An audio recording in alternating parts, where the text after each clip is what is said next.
Hello fitness freaks, నేను మీ చిట్కేశ్వర్. ఈరోజు మీకు హ్యాపీగా ఎలా ఉండాలో చెప్పడానికి వచ్చేసాను. అదేంటి టైటిల్లో ఫిట్నెస్ అని చెప్పాడు, ఇక్కడేమో హ్యాపీనెస్ గురించి మాట్లాడుతాడు ఏంటని అనుకుంటున్నారా? చెప్తా, చెప్పు. హ్యాపీనెస్ అంటే మనం చాలా విషయాల నుంచి హ్యాపీనెస్ తెచ్చుకోవచ్చు. Like favourite food, favourite place, passion, ఇంకా చాలా విషయాల నుంచి మనం హ్యాపీనెస్ తెచ్చుకోవచ్చు. కానీ ఆ హ్యాపీనెస్ని కూడా ఎంజాయ్ చేయాలంటే మనం ఫిట్గా ఉండాలి. ఓకే, హ్యాపీనెస్కి ఫిట్నెస్కి బాగానే లింక్ చేసాం, కానీ అసలు ఫిట్నెస్ అంటే ఏంటి? ఫిట్నెస్ అంటే పెద్ద పెద్ద బైసెప్స్ ఉండడమా? బైసెప్స్ పెద్దగా ఉన్నాయి కదా, మీ ఇంజెక్షన్ ఇరిగిపోద్ది, జాగ్రత్త. సిక్స్ ప్యాక్ ఉండడమా? అసలు ఫిట్నెస్ అంటే హెల్తీగా ఉండడం. సింపుల్గా తేల్చేసాడు ఏంటని అనుకుంటున్నారు కదా. అసలు మన ఆప్టిమల్ హెల్త్ ఇంకా వెల్ బీయింగ్ని ఫిట్నెస్ అంటారు.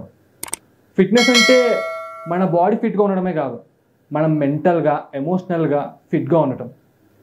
It's all depends upon our mental and physical health. Overall being well is a fitness. అసలు ఫిట్నెస్ అంటే మన ఓవరాల్ హెల్త్. ఫిట్నెస్ మనకి జస్ట్ ఫిట్గా ఉండడానికే కాదు, అది మనకి డిసిప్లిన్గా ఉండడానికి, ఇంకా ప్రొడక్టివ్గా ఉండడానికి నేర్పిస్తుంది. మనం మన లైఫ్లో చాలా మెంటల్ ఛాలెంజెస్ ఫేస్ చేస్తూ ఉంటాం. లైఫ్ అన్నాక అప్స్ అండ్ డౌన్స్ వస్తూనే ఉంటాయి. లైక్ విరాట్ కోహ్లీ, ఎంఎస్ ధోని, వీళ్ళందరూ ఎంత సక్సెస్ఫుల్ అవ్వడానికి కారణం వాళ్ళ మైండ్ సెట్, ఇంకా వాళ్ళ ఫిట్నెస్ లెవెల్స్. ఈ ఫిట్నెస్ వల్ల మనకి హార్ట్ డిసీజెస్ ఇంకా స్ట్రెస్ కూడా దూరం అవ్వచ్చు. ఇంకా ఫిట్నెస్ వల్ల మీ యొక్క బెస్ట్ వర్జన్ని మీరు చూడొచ్చు. ఇంకా ఫిట్నెస్ వల్ల మన లైఫ్ టైంని కూడా ఇంక్రీజ్ చేసుకోవచ్చు. ఇప్పుడు నేను మీకు ఫిట్నెస్ గురించి ఏంటో చెప్పాను కదా, ఏం చెప్పావురా? నెక్స్ట్ వీడియోలో నేను మీకు ఫిట్గా ఉండాలంటే ఏం చేయాలో చెప్తాను.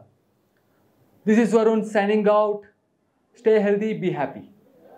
ఈ వీడియో కనుక మీకు నచ్చినట్లయితే లైక్ చేసి, షేర్ చేసి, కామెంట్ చేయండి. మా ఛానల్ని సబ్స్క్రైబ్ చేయడం మాత్రం మర్చిపోకండి. Thanks for watching.